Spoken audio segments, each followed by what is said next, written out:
भारतीय नौसेनार युद्धपोत आईएनएस ब्रह्मपुत्र रे लागिला निया। चाहू चाहू नियार प्रकोप बढ़ी चलिला। एही अग्निकांड रे व्यापक क्षयक्षति होइथिबा जणा पड़िछि। आउ सबुठारु गुरुत्वपूर्ण कथा हेउछि निया लागिबारु जणे जूनियर सेलर निखोज होइचंती। तेबे मुंबई रे थिबा नौसेना डॉकयार्ड रे मरामती कार्य चलिथिबा बेले एथिरे निया लागि जाइथिला। निया लागि युद्धपोत क्षतिग्रस्त होइथिबा बेले जूनियर सेलर निखोज होई जाइछंती। आउ तांकु ठाब करिबा पई नौसेना पक्षरु उद्यम जारी रहिछि। सूचना अनुसार सेना पई एकाधिक कार्य करुथिबा आईएनएस ब्रह्मपुत्र रे किछि मरामती काम चलिथिला। रविवार नौसेना डॉकयार्ड रे काम चलिथिबा बेले हठात एथिरे निया लागिथिला। जहाजर क्रू सदस्य और अग्निशम बाहिनी निया को आयत्त करने सक्षम होइछंती। सेमानक उपस्थित बुद्धि जोगु बंदर रे थिबा अन्य कौनसी जहाज किबा डॉकयार्ड को निया व्यापी नथिला। निया को आयत्त करा जाइथिले युद्धपोत गोटिए साइड को ढली जाइछि। सबु चेष्टा परे भी जहाज सीधा होई पारुनी।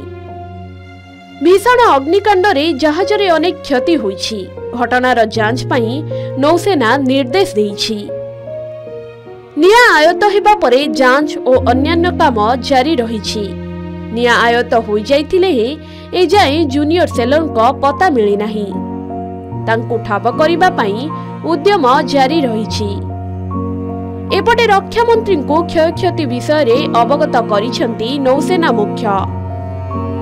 आईएनएस ब्रह्मपुत्र हेउछि भारत रे तैयारी होइथिबा प्रथम गाइड मिसाइल युद्ध जहाज।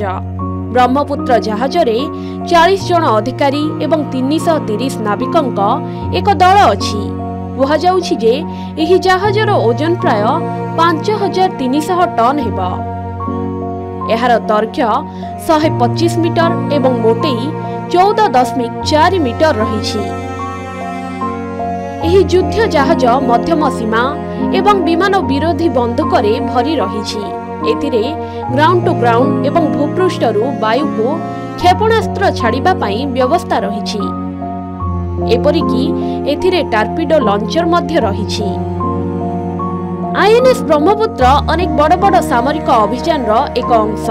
जुलाई 2006 रे ऑपरेशन सुकुन रो टास्क फोर्स रे ब्रह्मपुत्र को शामिल करा जाइतिला। जुलाई 2009 रे मध्य यूरोप रे नियोजित होइतिबा भारतीय नौसेना टास्क फोर्स रो ब्रह्मपुत्र एक अंश थिला। एही टास्क फोर्स रॉयल नेवी एवं फ्रांसिस नौसेना सहित मिलित अभ्यास रे भाग नेइथिला। तेबे 2016 रे मध्य एभली एक समान घटना घटिथिला। सेतेबेले आईएनएस बेटुआ मरामती करा जाउथिबा समय रे मुंबई रो नौसेना डॉकयार्ड रे एहा ओलोटी पड़िथिला। एही घटना रे 2 जन नाविकंकर मृत्यु घटिथिला। ब्यूरो रिपोर्ट के न्यूज ओडिशा।